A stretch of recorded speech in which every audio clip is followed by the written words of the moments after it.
that a couple weeks ago, well, on February 27th, 3 of the campers in one of the ongoing unsanctioned homeless camps who are getting moved around. I mean, not that they want to be, but they're getting moved from place to place pretty often these days. But 3 of them were given tickets that, for the first time that I've heard of, were the criminal type tickets instead of violations. And it was for the prohibited camping 4.815 as usual, but it was with the willful violators enhancement, or whatever you call it. And so those include a mandatory court appearance, and a warrant can be put out for their arrest if they're not there at court, and there can be jail sentences for it. And so this is really a step up in the enforcement, and to me it's kind of surprising because it's coming at the same time that the city council and city officials are still not really acknowledging that homelessness is being criminalized in the city. So now it's the little box that says criminal, it's got a check mark in it. So I saw the ticket and I have a photograph of it also. 3 of the guys were given the ticket. Several other people were there and they were just ignored. So I don't know if they're going to end up, if the charges are going to be dropped before the court date or who knows what. But this is the kind of thing that I don't know if the left hand is speaking to the right hand well enough or what. And the question remains, where are these people expected to go? Because they don't all fit into the sanctioned camps. Thanks. Thank you. Our next speaker is Kellyanne Stiles. Kelly? Hello. I just wanted to give an update that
speak before the commission, you can fill out a blue form. If not, I'll turn the meeting back over to you, Bob. Thank you. Yes. Okay, so we're into the commissioner's comments, but before I respond to that, I would like to take a moment of personal privilege here to recognize Assistant Chief Durr, who is leaving us. Chief Durr, I'd really like to extend my personal thanks for all the assistance you've given the commission in the past time you've been with us. It was really helpful to know that you were behind the helm on there. We're going to miss you a great deal when you leave, and I'm sure the commissioners have the same kinds of thoughts. So thank you very much, and good luck in your new job. Thank you. Thank you. Okay, so we'll go ahead and go around the table now. Anybody want to start? Comments?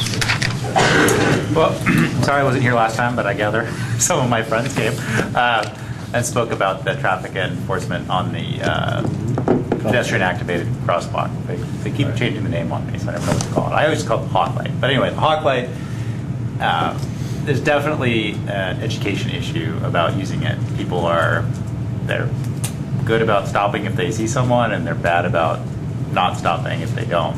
It's just that for the kids, we always worry about that. So I hope that we'll be able to do some more enforcement. I'm not looking to get money out of people, but if you're blowing through a red, there's a problem, and perhaps we could at least give out some warning tickets to help do that. I'm also concerned that the city out and out said that it should have been the stoplight there, but they didn't have the money for it. And I get it. I was on budget before this committee, and it's tough, but it alarms me to hear that we can't afford to do what's safe for a high traffic road. So that's all I have. Thank you. Thank you. Steve? Yes, and I'm going to apologize for the length of my comments. Arising out of the Civilian Review Board meeting that we had on Tuesday. So I want to give just a little, I'll be brief, but a little background so we kind of understand how the issues came about. We reviewed a case where a supervisor refused a request for backup involving an officer on in-custody arraignments over at the jail. There's a courtroom on the second floor of the jail. And there were 13 in custodies, and there's a policy that requires 2 officers if there are 12 or more. A few of the defendants had emotional issues and required greater diligence. When dispatch was unable to find an immediate available officer, the supervisor advised the officer on jail duty that she would have to go it alone. So she requested cover, and the supervisor told her there wasn't any available and she had to go it alone. An officer cleared pretty quickly after that call, but dispatch was unable to send him to the jail because of the supervisor's standing directive. Ultimately, a Lane County Sheriff's deputy called the supervisor directly, and the supervisor was then able to locate an officer to assist, so an officer did get dispatched and help with the arraignments at the jail. So there were 3 allegations. One was employee safety, 2 unsatisfactory performance, and the third one was integrity. The first 2 allegations, safety and performance, was sustained. The third one was adjudicated as insufficient evidence. The CRB disagreed with the insufficient evidence finding as to integrity. And at least some of us, or at least me anyway, thought that untruthful could have been an allegation as well. Specifically, the supervisor had put forth during his interview, first interview, exacting details with IA that, for example, he was standing outside the car, he didn't have his computer in front of him, he was doing a tough interview, and so on, like very detailed conversation during the interview. Seemingly to kind of illustrate that he might have made a quick decision because he was just distracted, busy, could not otherwise give full attention to the matter. Upon further investigation, it was clear the supervisor was actually in his car on his way to a scene, was not standing outside of his car. Like, none of those things were actually factual. So there was a second interview that was called, and the supervisor attended that interview and said that he had misremembered the situation and agreed that his statements were incorrect during his first interview. The supervisor had an opportunity to review all materials and timelines in advance of both the first and the second interviews. The allegation was considered insufficient evidence in essence because the supervisor later admitted things when confronted with the facts. The board was a bit confused as to how one could get to insufficient evidence after the fact. It was clear the supervisor's description was not factual during his initial interview, and then he changed his position afterwards. To say he misremembered and get a pass on it didn't make a lot of sense to the board when in light of the rule. And I'll just give you the rule. It's 1101.1b.16, integrity. The public demands your complete integrity. The dishonesty of a single employee can impair public confidence and cast suspicion upon all of us. You must scrupulously avoid any conduct which might compromise your integrity, that of your fellow employees, or the department. The board felt that the supervisor did not scrupulously avoid conduct that might compromise his integrity, especially when it was so detailed in his description and had time to prepare in advance of his interviews. So his memory would have or should have been refreshed. At a minimum, the supervisor didn't adequately prepare and was not credible. The rule as written doesn't even require that the officer be out of alignment with integrity, just that his conduct might compromise his integrity. The discussion was a bit lively and brought up a few other policy considerations. One was this policy about 12 in custodies. It was 12 in custody before a second officer was actually required. We reviewed it kind of in light of a safety concern and wondered if there should be a rigid number as opposed to, the situation. It could be, 2 custodies might require a second officer, or 3.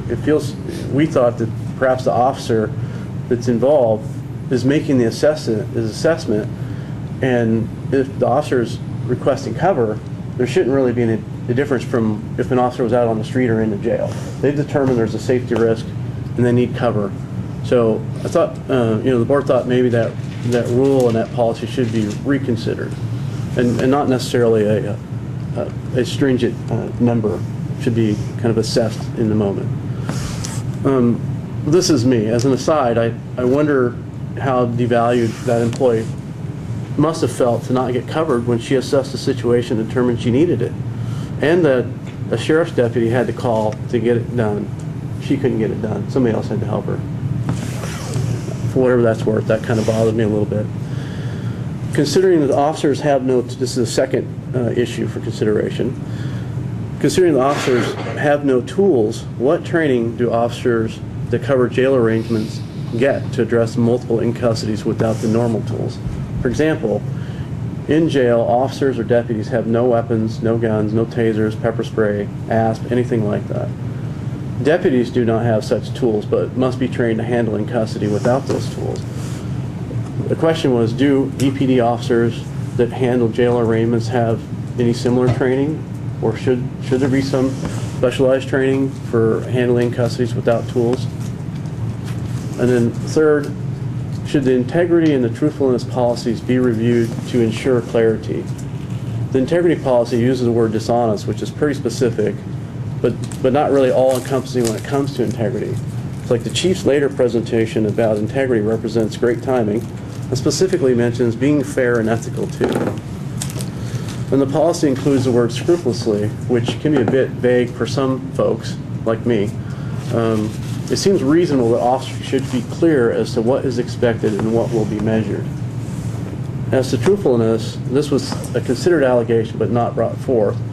The policy seems overly broad, which makes it applicable to a lot of situations, which is also problematic, as being overly broad could result in a sustained allegation being successfully challenged in an arbitration depending on how it's used. So the definition of truthfulness, and just so you see how broad it is, an employee, as an employee, you may not knowingly, recklessly, or negligently convey or provide information which is dishonest, misleading, or a misrepresentation, except as necessary in the course of conducting an investigation. Part B isn't really applicable, but Part A is the meat of it.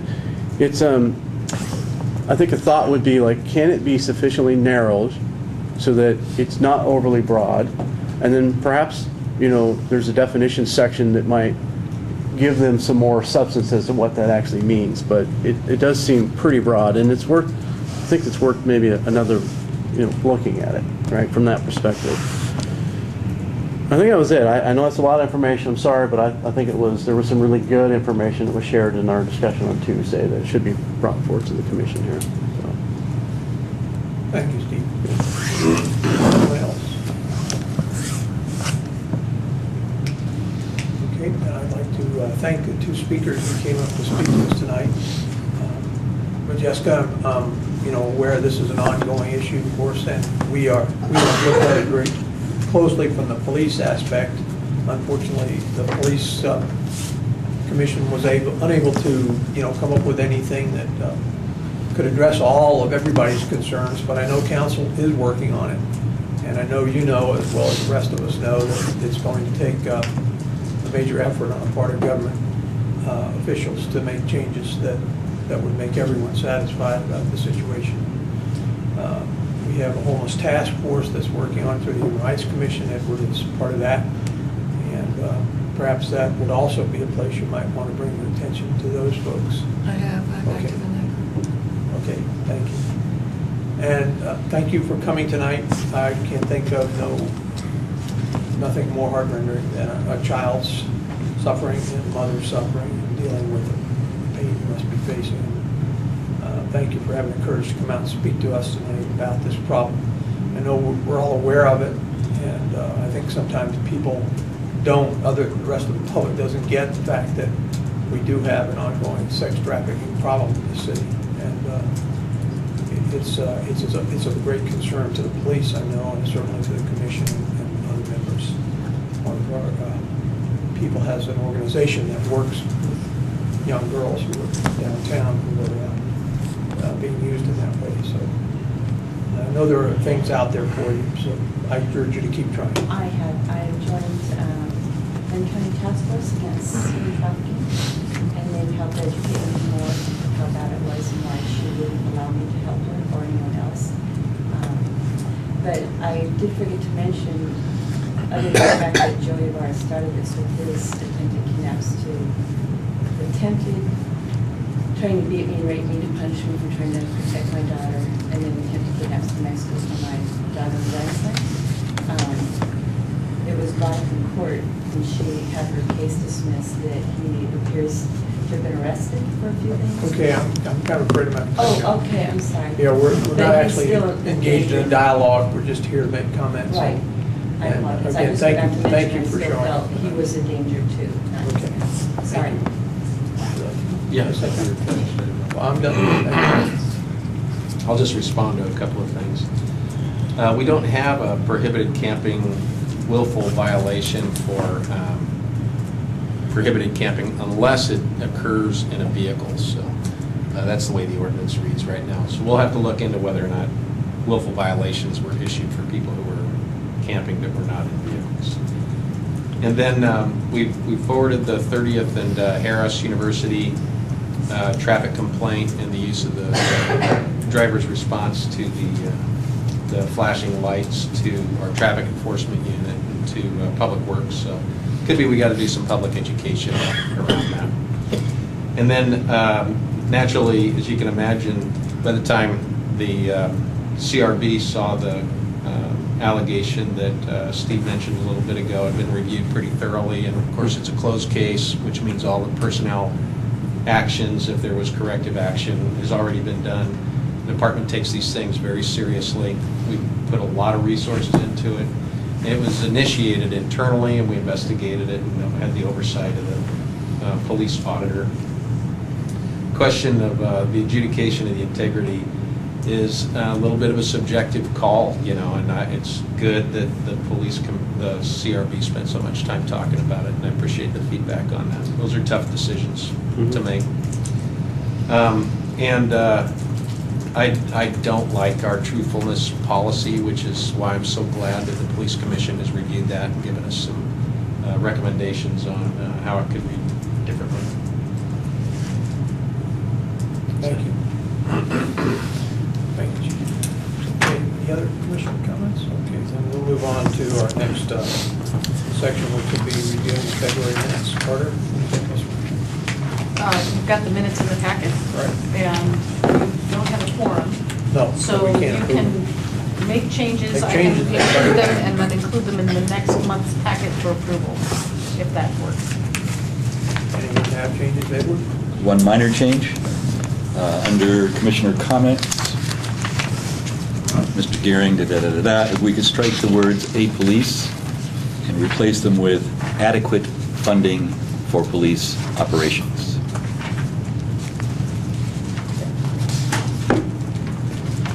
Thank you. Okay, any other corrections other than that? We'll vote on these in the April meeting. In that case. Moving on to civil forfeiture. We have Lisa Magnus, is that right? Yes. Lisa? Okay, thank you for coming tonight. Of Appreciate you. So, yeah, if I could just for a second, I'll Oh, introduce sure. Lisa. Go ahead. She's been the forfeiture analyst for our department since 2012, and she's also our quality assurance manager for the department's forensic evidence unit and evidence control unit. She graduated from Portland State University with a bachelor's degree in business administration, and her professional experiences have been in criminal justice, marketing, nonprofits, and business management, and she has been an outstanding addition to our department. She's been very, very helpful in improving the way that we do our work. Very good. Thank you. Awesome. So tonight, kind of my idea was just to talk a little bit about forfeitures, just in their nature, what they are, what they aren't, and kind of how, from birth to all the way to the end of it, what happens and all the steps we need to go through. There's lots of little intricacies that I think get lost in translation when people think about forfeitures. I'm not sure that they understand completely what forfeitures are. So that's kind of what I wanted to do tonight, is just talk about what is this, kind of do that education piece, and then if anybody has any questions that the presentation doesn't cover, I'm more than happy to field any of those. So a couple things I wanted to lay out first was just some of the most common things that are misconceptions, and the first is seized items. Seized items don't mean that they are forfeited. Officers will seize them for evidentiary value, so holding them as evidence does not forfeit the owner's right to possess them in any way after court and adjudication is completed. So seized doesn't mean forfeited, and forfeited doesn't mean procured. So once it's forfeited, it doesn't mean that the police department gets to have it or anything else. It doesn't transfer that possession to other entities such as the city of Eugene or the police department. There are two different types of forfeitures with two very different sets of rules. One is civil forfeiture and the other is criminal forfeiture. They both have different laws, both state and federal, different ORSs that pertain to the processing and how each one is handled, because each is pretty specific and unique in its own way. The guidelines that we have on top of those are the city code for Eugene. That further refines how forfeitures need to be processed and extra little steps that need to happen. So we have this big governing federal and state laws, and then down a little bit further, more special things to Eugene that says on top of that, here's extra things that we need to do. And then we have our internal policy, which I believe is the one that was in question for tonight, which is 606. And that's just our internal policy for all of those steps that outline forfeitures to make sure that we're compliant with all those state laws and all of our city restrictions, and then how to go about processing them correctly without skipping any steps. So, a criminal forfeiture, and I'm going to read it a little bit, it's a little bit specific, is an action brought as part of a criminal prosecution of a defendant. It's an in personam or against the person action and requires the government indict the property used or derived from the crime along with the defendant. If the jury finds the property forfeitable, the court issues an order of forfeiture. Civil is against the property action brought in court against the property. The property is defended and no criminal charge against the owner is necessary. So basically with criminal forfeiture, if you don't have a conviction of the person, because this action is a count against the person, you don't have a forfeiture. If things are dismissed, if there are plea deals, that pretty much stops the forfeiture right then and there. Whereas with civil forfeitures, it's a little bit different. It doesn't require criminal action against the person because they're charging the property. Now what I can say is that's not the way it's done in Lane County. In Lane County, if there isn't a conviction of the defendant, including civil, there isn't a civil forfeiture completed. So that's just specific to us. I'm going to talk specifically tonight about criminal forfeitures, and the reason I'm doing that is because that's all we do for the city of Eugene. We aren't pursuing civil forfeitures at this time. So for a criminal forfeiture, we talked about it being part of the prosecution as part of that indictment. So in an indictment, they will have all of these charges against the person, and one of those actual charges will be a charge of criminal forfeiture. So it is part of that legal proceedings. It does require a conviction of the defendant, and the burden of proof on that one is higher than in a civil forfeiture. It's beyond a reasonable doubt, as within civil, it's the preponderance of evidence. So it's a little bit higher. The items that are seized for forfeiture must be proceeds or instrumentalities of a crime. So these aren't things that you're walking down the street and you have these things and we're going to seize them and forfeit them, unless it's proven beyond a reasonable doubt that these items were either proceeds from criminal activity or that they're used to be continuing criminal activity. They are eligible for forfeiture. So there's a very specific, strict set of things that we forfeit, and really the only things that have been forfeited in the last 4 years since I've been here have been vehicles and currency. And I would say that the vast majority of those have been drug-related crimes. We talked about the action being against the person, it needing an order of forfeiture. This is something that's done through the court process. So this is not something that our officers have the ability to initiate. An officer can't go and see something and say, I want to forfeit this. That's not an option. That's not how criminal forfeitures work. It goes and they will seize it as evidence. When the DA's office and the prosecutors are reviewing the case, reviewing the report, they'll possibly identify this is something that we can show beyond that reasonable doubt that this is instrumentalities or proceeds of this crime, so we as the DA's office are going to start that criminal forfeiture proceeding. So they are the ones that actually initiate that activity. And like we said, right now they're the only forfeitures that are done by the Eugene Police Department. So we are not doing civil right now. So once we have that initial action that we're going to go ahead and proceed with the criminal forfeiture, there are certain things that we as the police department are responsible for doing. And those are laid out very clearly in those state statutes. One is we have to determine the lawful ownership for forfeited assets. So we do that by means of publication and letting all potential claimants know of an intent to forfeit items. So for an example, a vehicle. If the court says we're going to forfeit this vehicle, we'll look at it and make sure that the person that it was seized from, are they on the title? Are they the owner? Are there bank liens out against this? Because if there are, these are all potential claimants that might have a stake in this vehicle besides the person that it was seized from. We then notify those people and give them an opportunity to come forward and say, hey, you know, I'm mom and he was just driving my truck and that's mine, don't forfeit it, sort of thing. We give them that opportunity, we notify them, and that's something that does fall on us as a responsibility. We have to track the adjudication for all defendants. So if there are 3 people charged, they're all in the indictment, they're all potentially going to be a part of this forfeiture, we have to track and make sure that the cases are done for all of them, that the appeals process has expired for all of them, that everybody's had that same chance to make sure everything's closed before we proceed and do anything with the distribution of those assets. We talked about fulfillment of liens. So a bank could choose to say, yes, we have an interest in this vehicle, but really all we want to do is be paid out, you know, the few $100s that was left on it. And that has happened, and we do have a responsibility to fulfill those liens at that point if the DA's office decides to go forward with that forfeiture.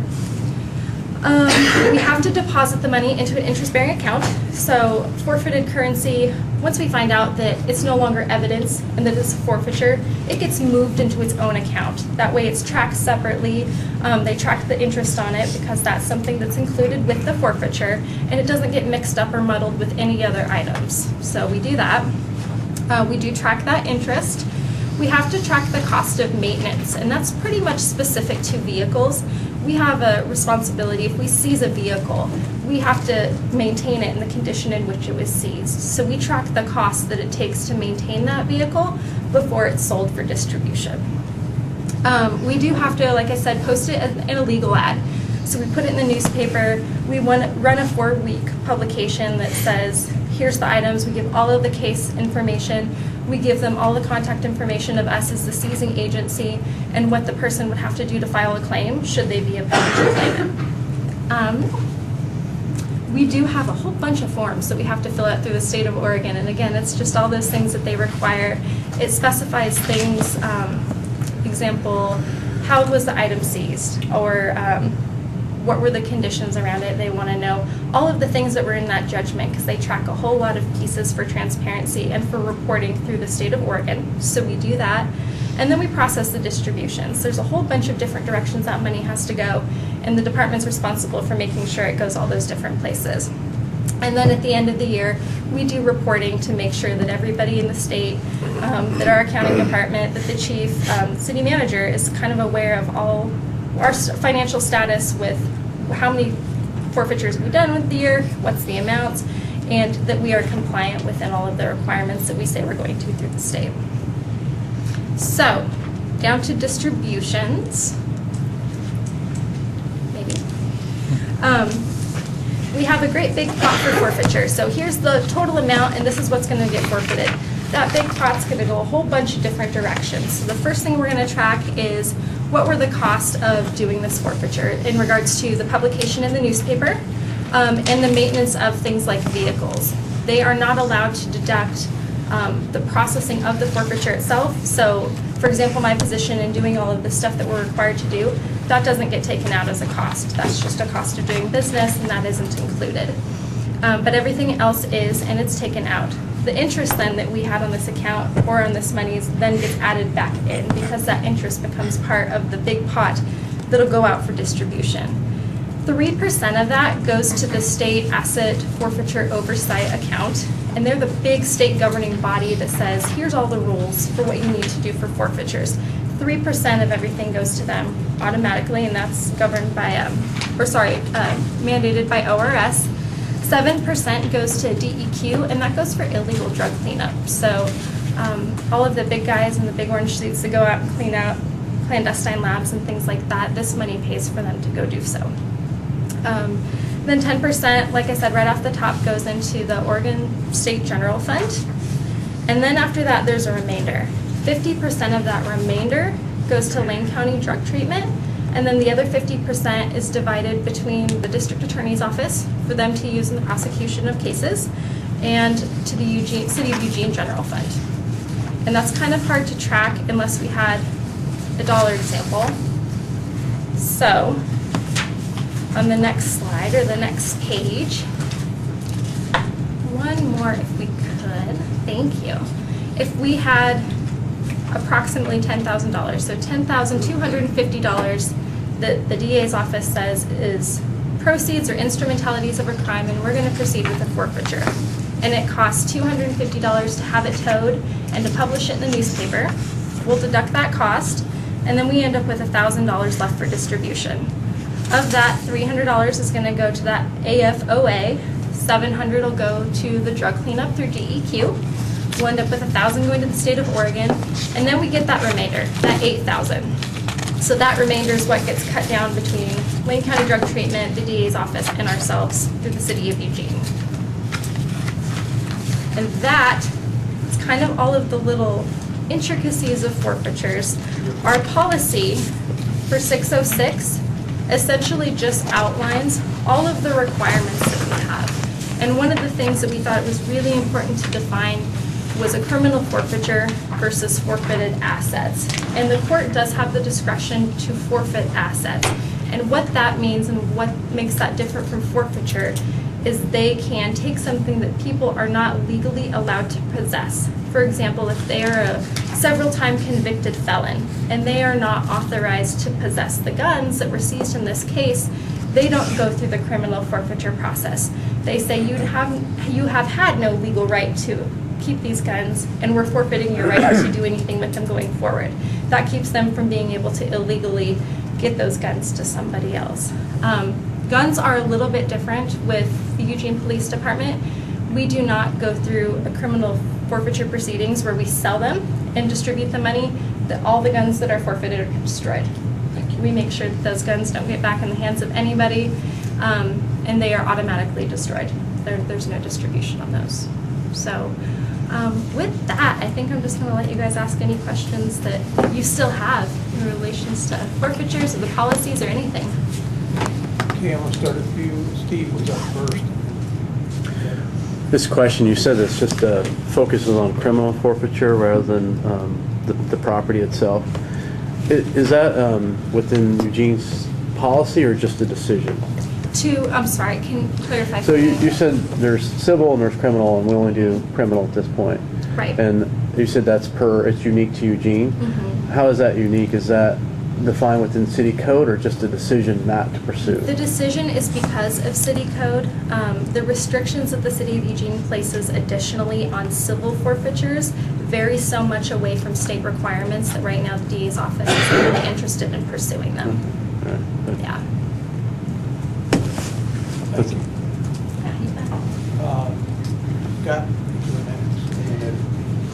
next. So I have three questions, Sure, actually. no So, problem. and they're all kind of connected. So about how many times a year does this occur here? And what's the value in terms of dollars? And then what's the time period from the moment of seizure to distribution, I guess, Okay. back out? Lots of different questions. So the first one, criminal forfeitures are pretty darn rare. We had 2 for 2015. Of everything seized, we had 2. The average value of them was about $1,300.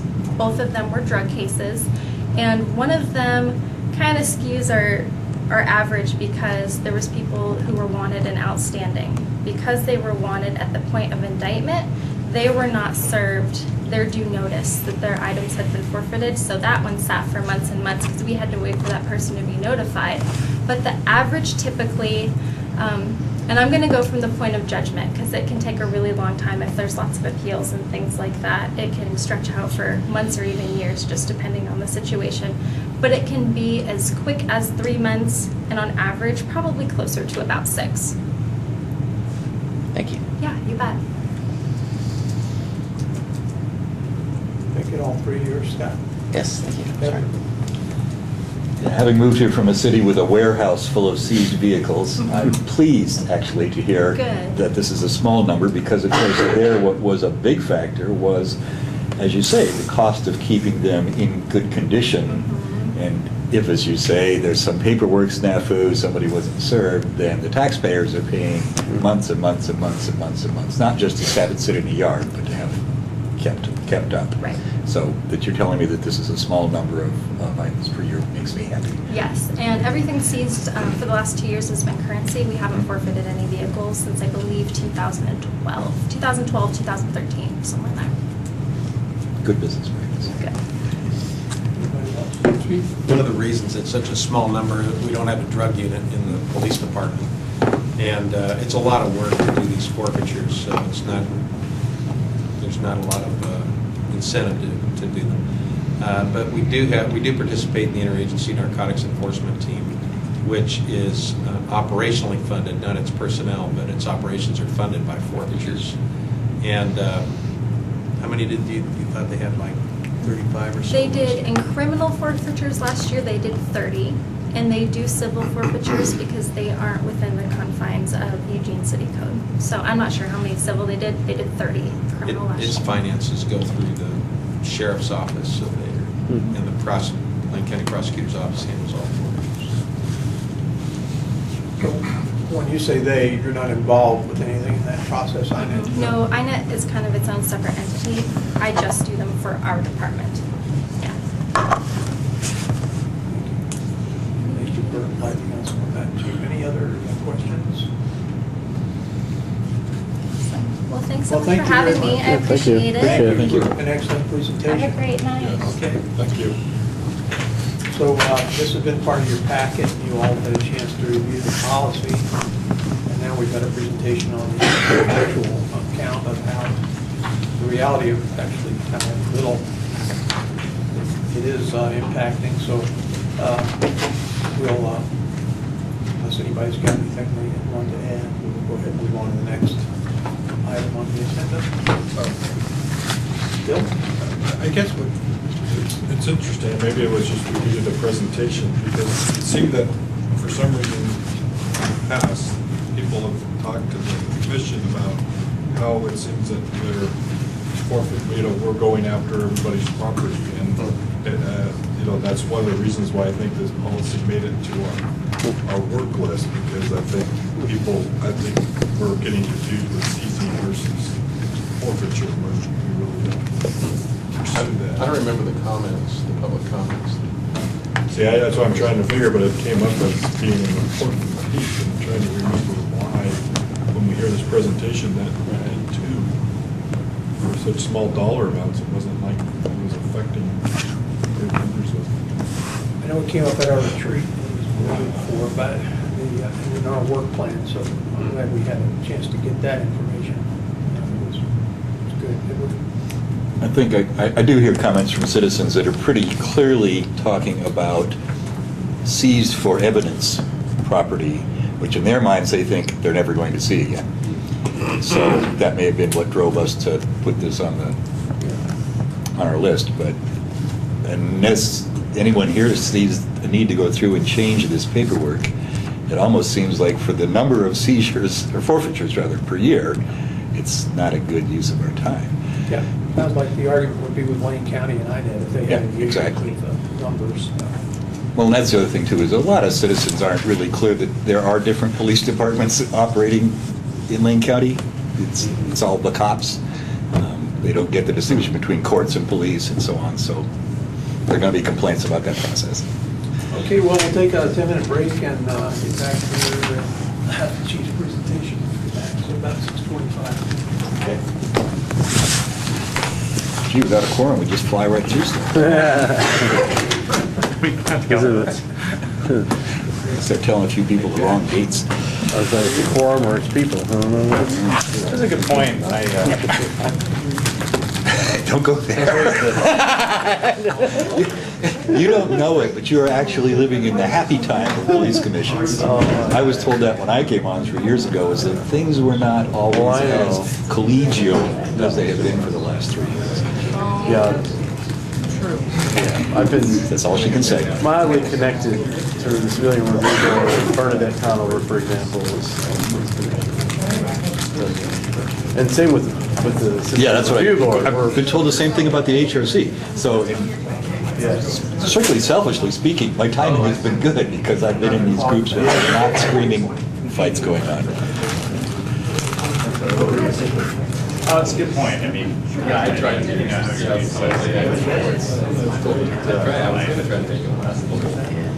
there's just the temptation to fill in blanks.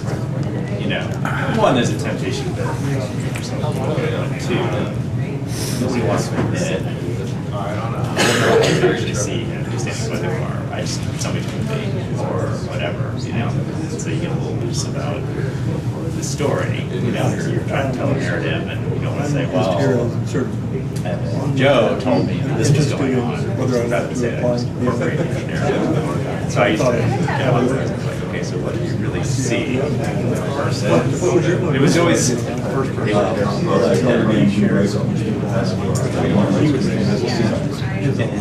Yeah. It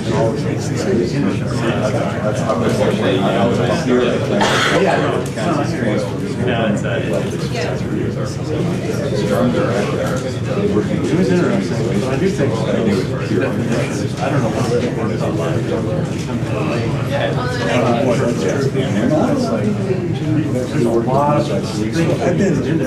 police volunteer, and I've been working with the chief on college journalism. So this is a natural transition for me. High burden, but very, very useful. We know quite a bit. Well, that was the process. Okay, it'll be okay. Well, yeah, but yeah, it sounds like the charge of false swearing. The person required to witness. I agree. And, in the end, it's not much of it. Will they be? One, it wasn't that serious on the crime severity scale, but two, it was just really hard to prove. So, Well, it's only half of you. It's a good also, I mean, I was thinking that Commissions in the past. the rate I was thinking this group first name is now clearing my mind. Wow. Getting You were word just- out. you were just mad at it. I see. It's funny, because like- I don't often like go back. I'm chair of the Transfer Committee at the University. Important, a lot of power. And in the district, that's been really ranked. So, sure, you realize I've been chair now. And it's. You know? I'm sure somebody else has something serious. It's a continuity. The right body in the right place. Yeah, you're here anyway. Check voter You might say but they use this guy for I guess really it's good for like, liberating stuff things. I've been posting on Something Facebook and requested in public on circumstances. so yeah. So, you know, we did find things you could do. I'm just new to all this and I'm not. Yeah, no. Well, you don't have a choice. Well, I mean, or you can send somebody home, but I mean, that's devastating for them. And a lot of times, And this is you know, there's nobody who specializes in going on. It's like that here. The guy was having. Check commercial officer, and then they get these Air Force maintenance officer. Let's see if I can work with these booking. Yeah, there's some of my predecessors. But it was kind of, you know, the French had to have their role. So they gave her some staff. So one of those old English actually perform as a team staff. So they had to keep sort of finding things for them to do. They did important work, but it was all stuff. Sounds like it's good. We can take time to translate. Should have found a translator. Yeah, actually, what's funny is we worked at the French civilian. First time I tried that, 3 months of effort, and I got shot down. Second time I tried it, passed unanimous. Any more than I ever do. I was learning. That's in culture. Big Josh. That's the problem. Oh, thank you. Glad you could. Okay. So we go see how. So she, as they know, she'll get a drop out or heading. Oranges in there. You want an orange? Yeah. Took a nap after the last 7 years.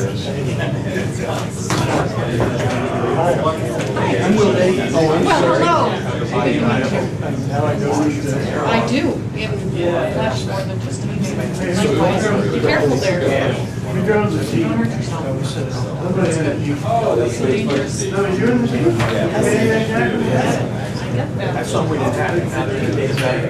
Nice to see you. This is like.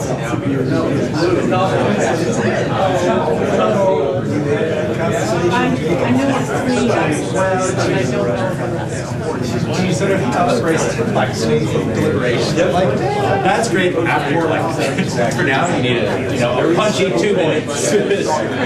3 points, 2 minutes, bang it out. Big speaker, yeah, right. Don't make it too complicated. I was like, I keep telling Chris Wigg, I said, don't run on policy. He says, but No. run on the things that people are talking about over coffee at McDonald's on their way to work in the morning. Run on potholes. Run on. Well, he's running on renters' rights. No, he's got some good stuff.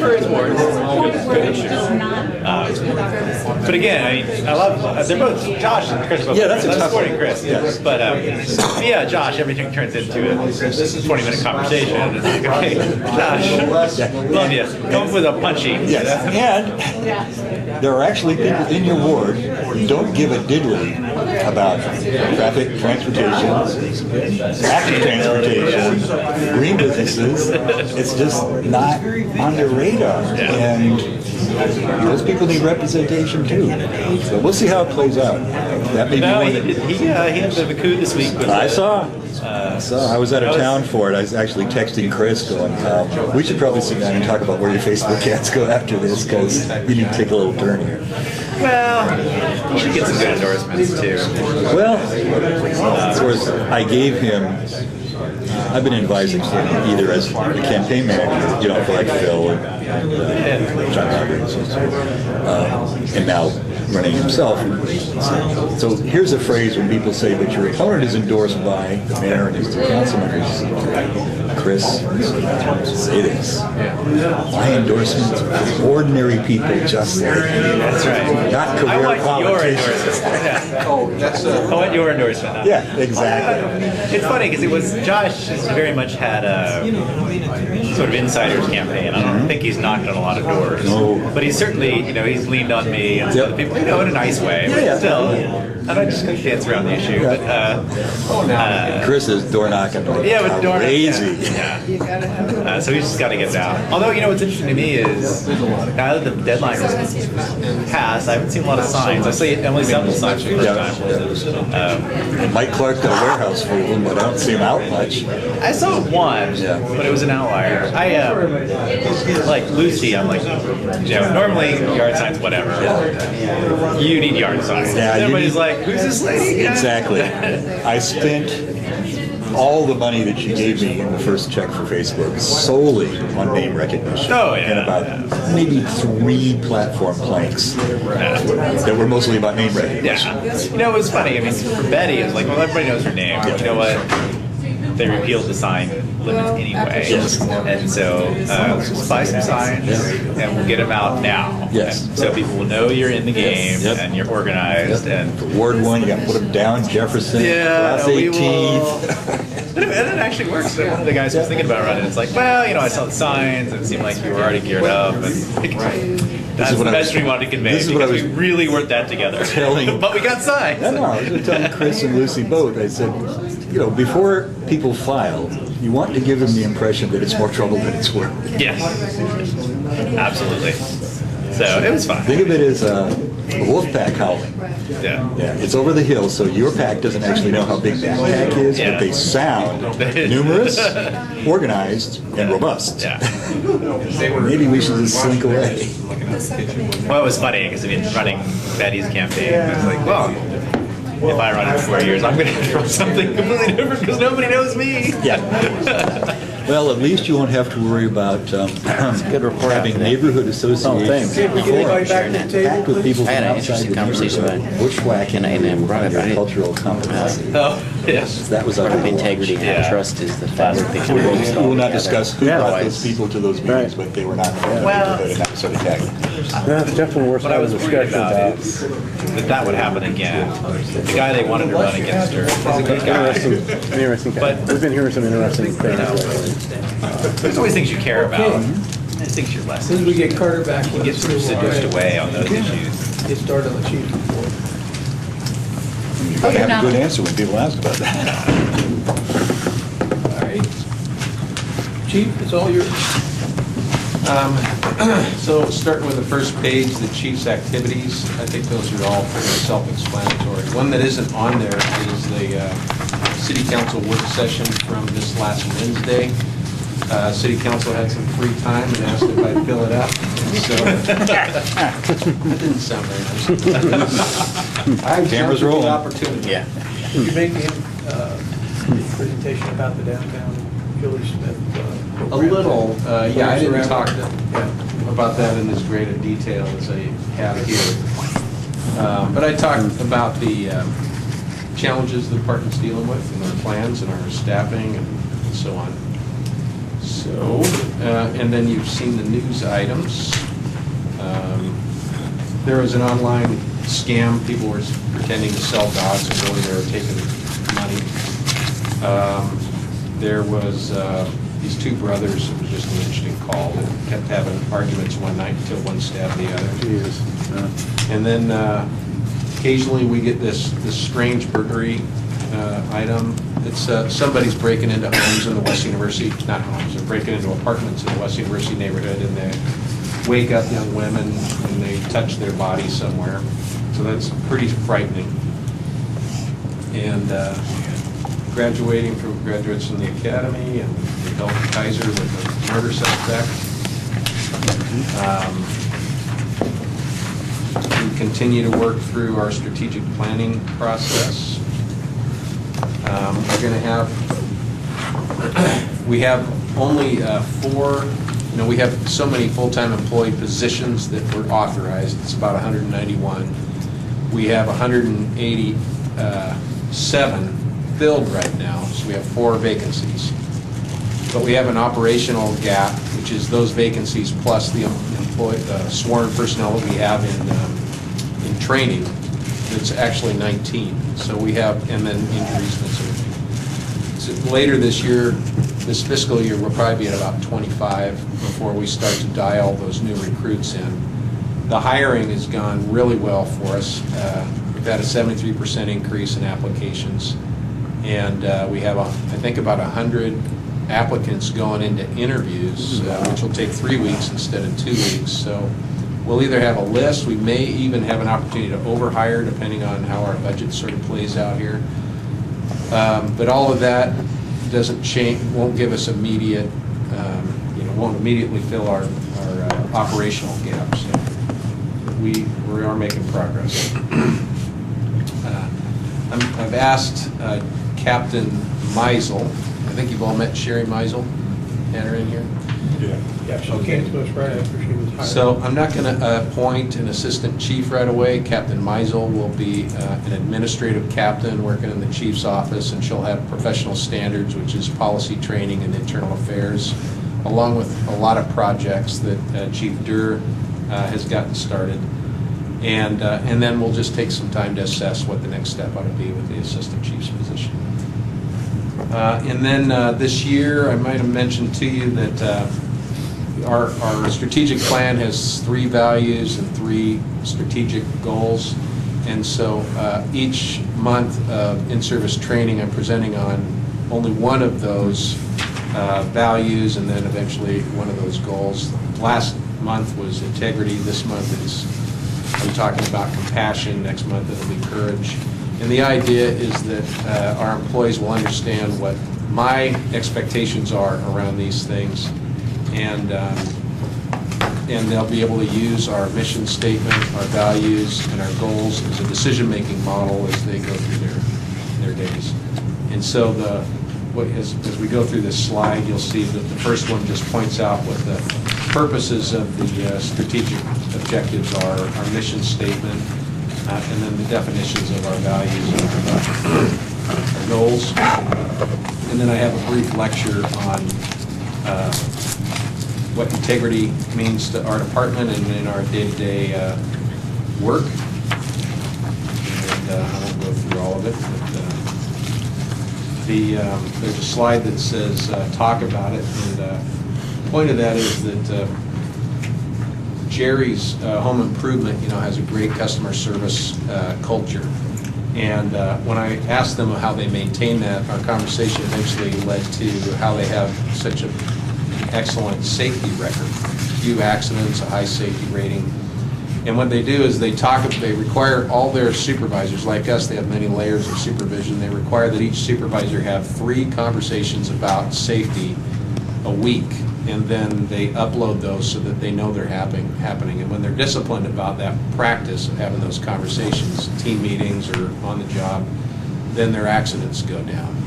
And so the idea is that our integrity is like this. The more we're talking about the challenges to one's integrity, good ethical decision making, then the better we'll be.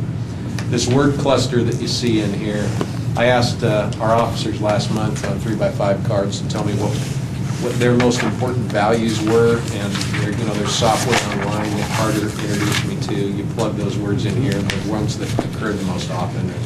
So that's their view of what's most important. And then challenges to good ethical decision making. Same challenges every human in history has had to face, and we have to always work at it. So that's, in a nutshell, that's what the last month has been like.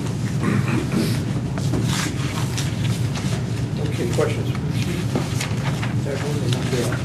Not a question, it's a comment. When I sat down and started reading through this from the mission statement on through the rest of the bold type, I had really 2 reactions to it. One is, I feel really proud to be working with a department and a commission and a city government that has this as values, that is working on this. And I feel really good about going out to citizens, to the public, to organizations, and sharing this information. Really good about it. This makes me very happy to see. It's something for, I think, the city to be proud of. Thank you. Yeah, you're welcome, thanks. Thank you, Bill. Just a couple things. You see what we did some polygraph testimony in Salem. Is there at any time, would it be helpful if any of us were willing to do that, to come up and speak on, that sort of, we'd like to also be, to see this, be available to police departments to add that? It could be. This got to, it's passed in the Senate, and then it got to the House Judiciary Committee, and where it just stopped. I mean, they had no plans to pass this. And it sounded like from their conversation that it came down to their feeling that the polygraph is junk science. Yeah. So what we need to do is we've met some great polygraphers from Washington. I think we need to bring them to Oregon, introduce them to these legislators outside the session, and get them comfortable with what technology can do for us. I think that's the biggest hurdle right there, is they just don't believe in the science. Nobody presented how it works, or... Yeah, we did. We had two witnesses by phone who worked with. One guy's done more than 25,000 polygraph exams, and the other one is our psychologist who does our employment screening. But they testified by phone, and I don't think that's what they need. I think they sit down with these gentlemen and understand how it works, how it's applied in employment screening. We get the long session next year, so maybe better luck. Yeah, we'll just keep trying. Yeah, but if you ever need Yeah, help, I appreciate you set that out that they're, or just let us know that they are. Yeah, okay. Steve, you have something? Oh, I appreciate the efforts here and integrity. I think that you're right on, that it has to be worked every day. People have to be consciously aware. It has to be demonstrated from the top down and it takes time for that to become culture. And the accountability, I think, is a really huge piece. Holding each other accountable, even when somebody isn't around, unlike when command isn't around. So it's a worthy effort, and I think that it'll pay off dividends if we get it solidified. So appreciate the efforts there. Yeah. Yeah. And what they're going to get tired of hearing about it, I suspect. And there's stories that accompany all this to illustrate the points. So this month they got a synopsis of what they heard last month, and then next month it'll be a synopsis of what they, integrity and compassion.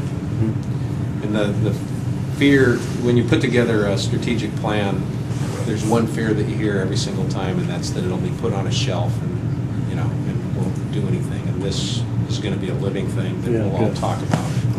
That's awesome.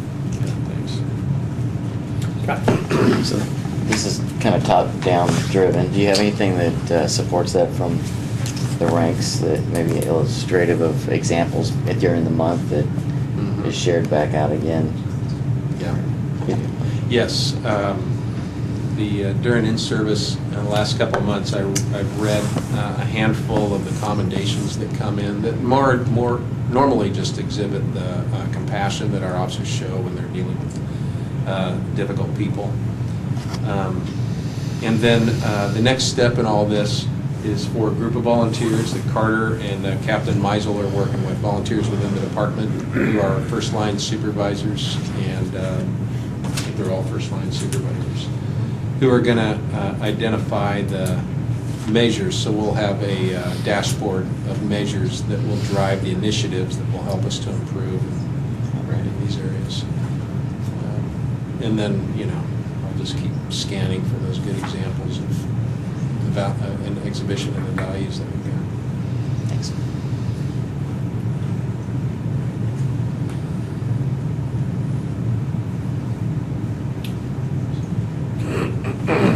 Thank you, Chief, again, for the excellent report and answering questions of the commission. And we'll move on to the next item on the agenda, which is the policy discussion. And this has arisen out of a meeting Bill and I had. We're working, as you know, Chair sets the agenda and usually with the help of the Vice Chairman. We have questioned whether or not we need to take on any other policy reviews that the city might have. And so Carter's been kind enough to provide some extra information for us on the upcoming policies that the police department will be working on. And wondering if commissioners have any preferences or comments on any of these policies that are upcoming.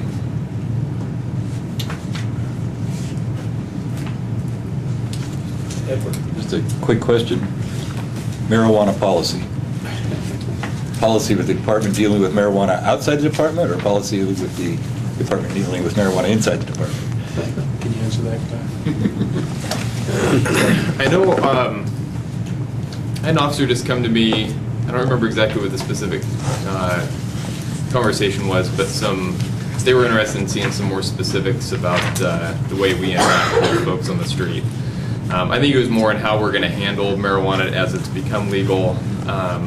Like alcohol, where we pour out alcohol because alcohol in and of itself isn't illegal, even though it can't be had. So there was they were interested in seeing some discussion around whether or not we needed to be transporting it, destroying it that way versus being able to just destroy it out on the street. Internally, my understanding is that it's still illegal federally, and so the standard is that it's not going to be used by officers or department staff. And so I don't know that we have any policies. That directive has come out, but I don't know that there's a specific policy to address that specifically other than what we already have in place. I'm concerned, how does that comport with the city's overall policy of employee use of marijuana? The presentation that I had is that city employees are can follow the state law as it's read out. Marijuana cannot be brought onto or into city facilities. And I'd have to review the documentation because it largely doesn't apply to us. But that basically city employees are allowed to use marijuana in conformance with the state law. Thank you. That answers Steve. As far as like on radar, is the property, like the temporary property room, or what's that policy? Like, this says 905 on radar property, but I don't. 905 or 903? 905.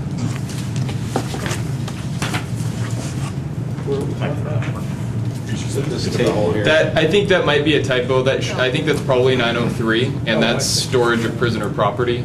And so that's when we transport somebody to the jail, how we're handling their property, and that's actually under review at the DA's office right now. Okay.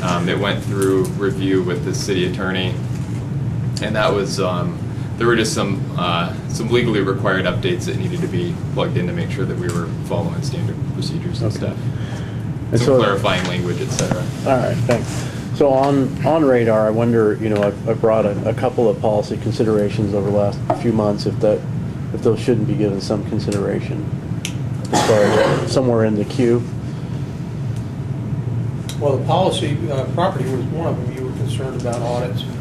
Yeah, that being conducted, and I think we're going to address that in the future. But do you remember which? Well, like, one was the one last month, and I can't remember. I mean, I brought a few over the months, and I'm sure we can go to the minutes and recall that. But that one was the temporary evidence or temporary property. It was like 5 days. You could have it, and it's been kind of shut down until we figure out. It may not be open back up.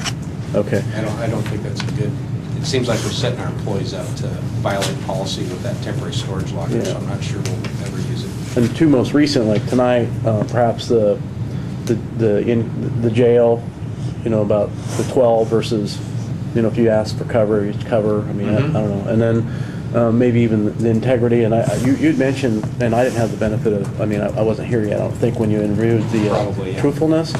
So I don't, but that came up. So this must have been the old policy. Yeah. Right. Yeah, and is it the code of conduct? I think that 1101 is what we looked at, so that should be, actually, the police commission looked at, this is the police department's list of policies that we're interested in reviewing right now. Okay, my apologies. And let me give you, I can give you a little bit of insight as to how these even made it onto that list. I certainly am, as I'm getting my feet up underneath me up there and just kind of figuring things out, the things that have come to me internally from the department and the things that were in process or had urgent components that were being processed or that needed to be looked at are the things that have made it onto that list there. There's going to be, as I actually do get things rolling, that list will be adjusted, and the police commission's interests and what you guys want us working on will certainly be added to that as we make our way through the process. But these are things that have basically landed in my lap with people that have a vested interest in each of those of components of those that they would like to see changed. And so that's primarily how that list has been compiled so far. I do remember one other one that I brought, and that was the discovered there was drugs that were found in the bag in the locker room, and what to do, who you should report to. There were some challenges around that scenario, so that was another one.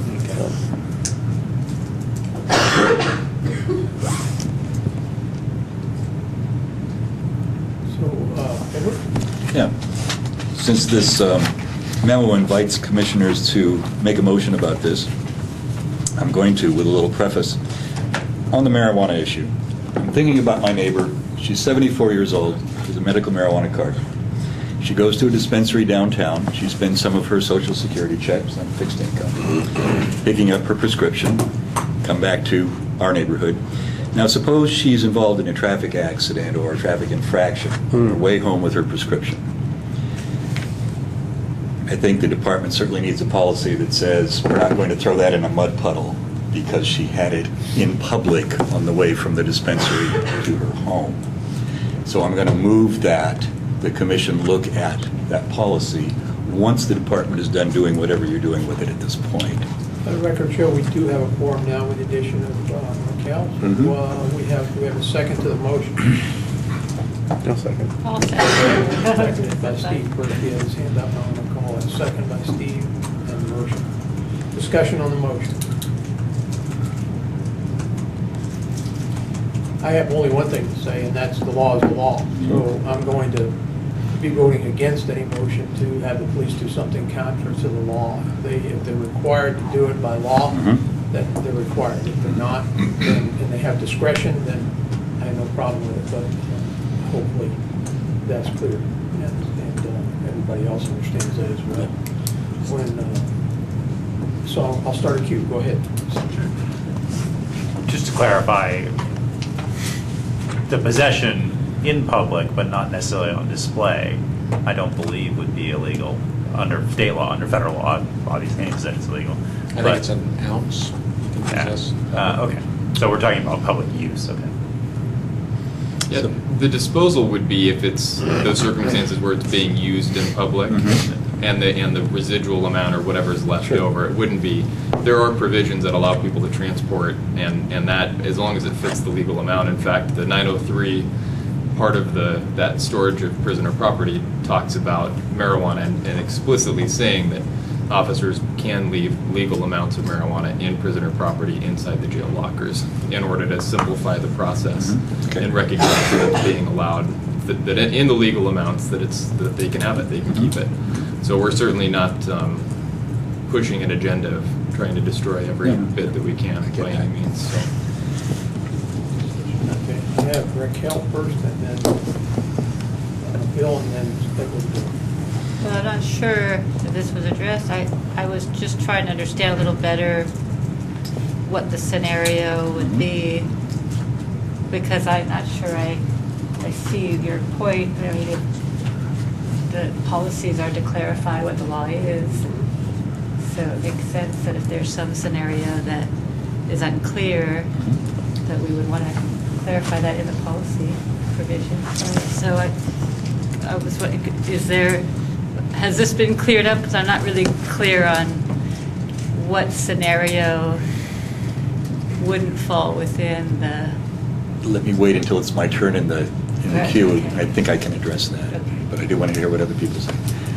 Okay, Bill's next, and then Edward.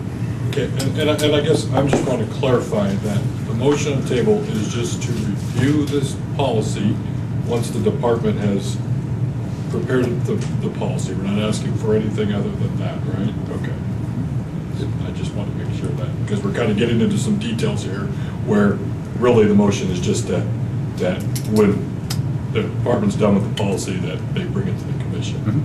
Okay. Right. It's on the list anyway, so it's fine. We can, since they're reviewing it, we can review it and then move on. So Edward, you were next. I just want to say that I'm looking at this from a patient's rights point of view. I'm looking at this in a worst-case scenario for someone in the situation my neighbor is, for instance, and the possibility of officers not understanding, or not being clear on where medical marijuana differs from recreational marijuana.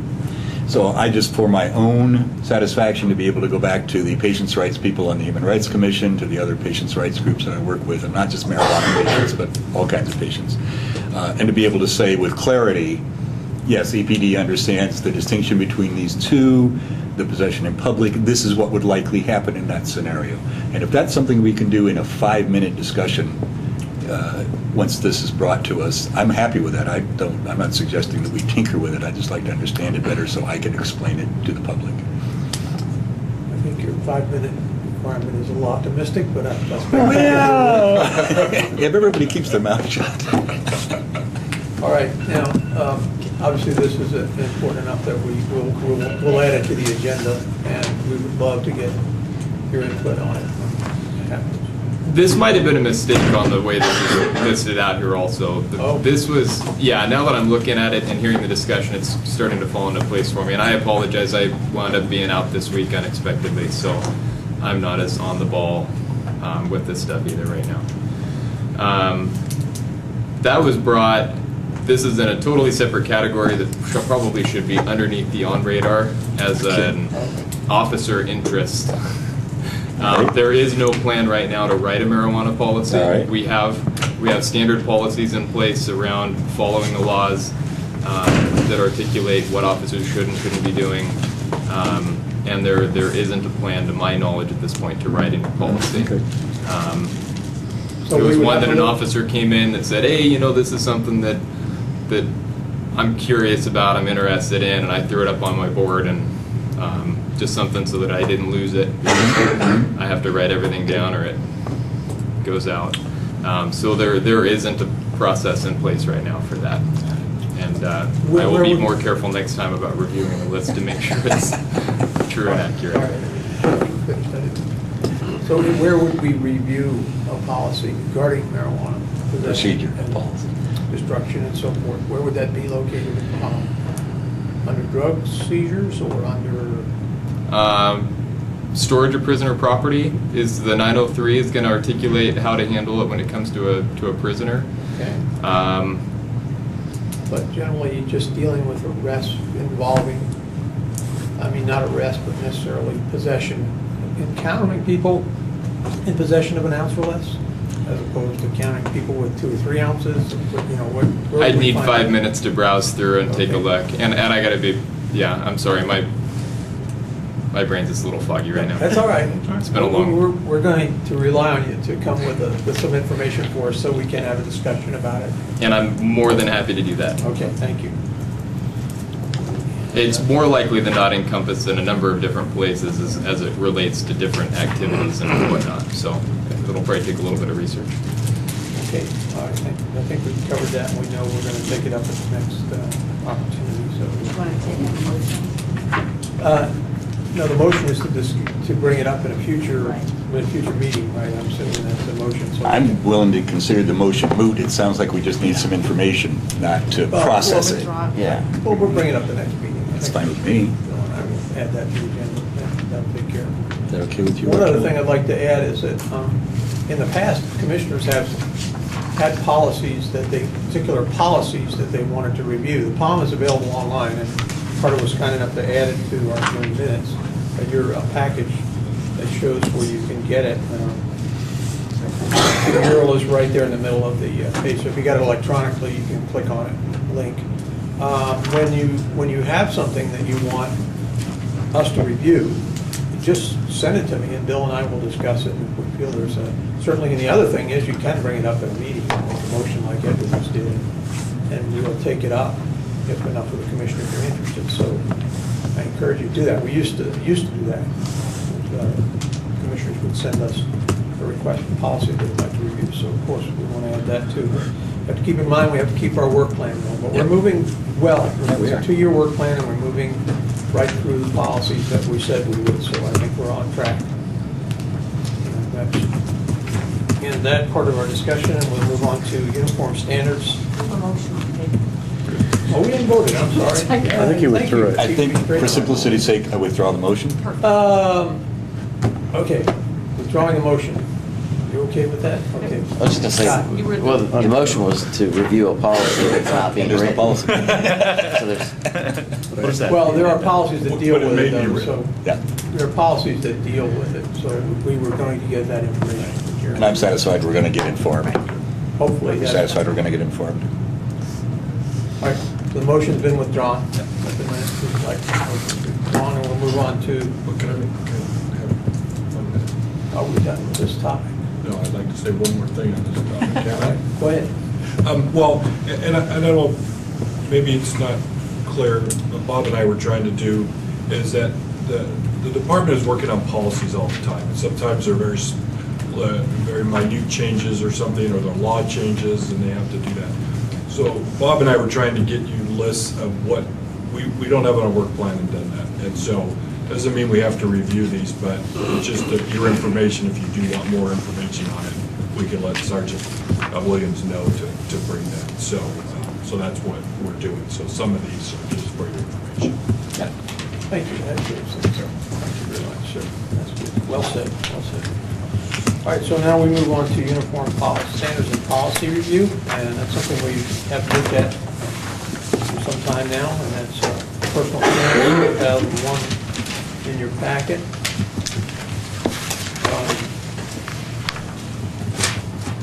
We understand that there's going to be a major change to this, so we're only offering our input at this point on what we have before us. And at some point, there'll be some changes made, and then we can take a look at it again if we need to. If somebody objects to anything, then we'll find things that are good. So we have been discussing this, and any commissioners' comments? Do you have any comments? Did you want to say anything, Sergeant Williams? No, just to remind everyone that the policy is, and we had some discussion around it when Lieutenant Nat was here, that there is a committee that's working on this. Finalizing the manual is the next step in place for that committee. The timeline that I've heard is trying to have that wrapped up by the end of this year. It's as you saw with Lieutenant Nat's presentation, it's a very detailed book. And then the accompanying policy that's essentially going to say refer to the manual with some additional language in there. So this policy is very old, and really it's generally worked well. I'm not aware of any particular components or areas that have been difficult to interpret over the years, or where we've had issues with them. It will be, I think it'll be certainly be an improvement to have most of this stuff into a manual that can be more fluid and change with the times easier. But I don't have any particular issues or things that I know of as being problems. Anybody have any heartburn with anything they've read through here? David? This one's pretty simple. You just need a global search and replace for City Hall to police headquarters. Yeah, that's a good. There's probably a lot of policies that need the global replace. Don't go crazy now.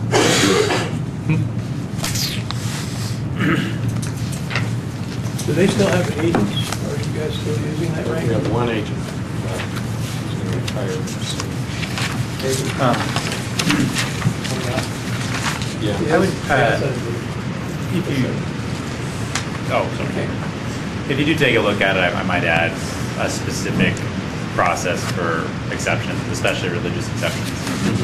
That's being in the military has been a big issue for us, tying us in fits, and we certainly want people to bring those to our attention so they can get the proper attention.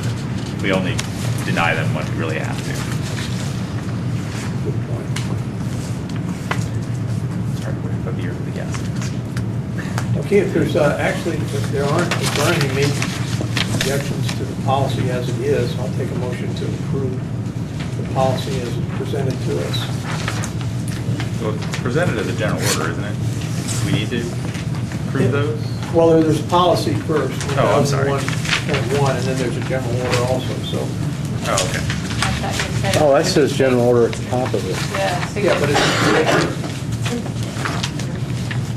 well, it'll be, eventually be changed, yeah, but now it's saying the end of the year, so that's, I was thinking maybe we should go through the current policy, if that's what the commission wants to do. If I don't hear a motion, that's fine. Edward? Move to approve with the typographical changes aforementioned. Second? There was a suggestion about consideration You're for... seconding the motion? No. Not that takes precedence. We have a motion. Okay. We have a second. From Do we anyone? have no second?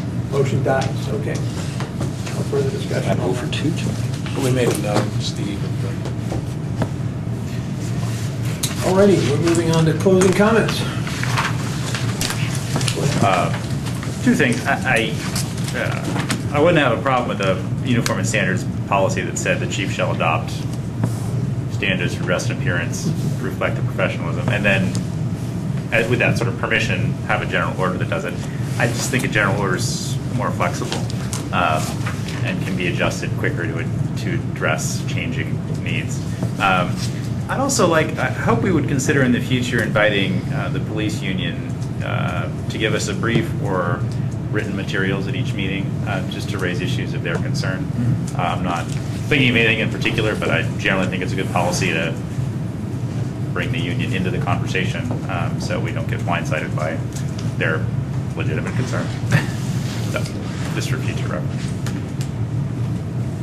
Quite sure to make their feelings known to you. They may not want to come, but we'll invite them. Okay, Raquel and then Edward. I just want to apologize for being so late today and have many good excuses that I could get into detail, but will spare you.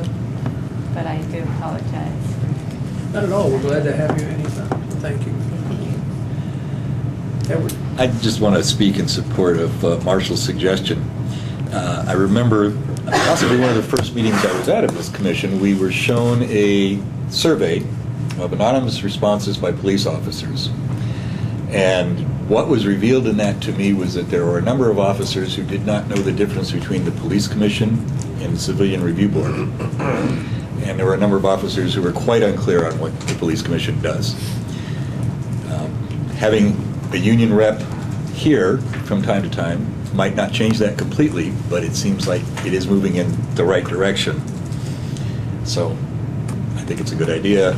I don't think we should enshrine it, but more awareness and more education, I think, leads to less misunderstanding and friction. So that's my thought.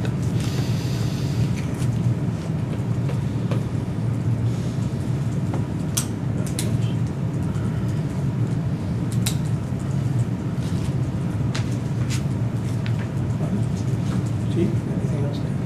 No. All right, well, again, thank you. We finished up in record time tonight.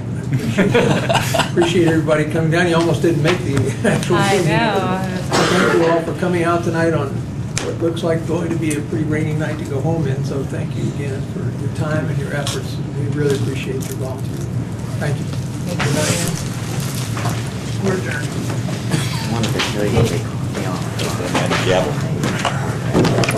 videos.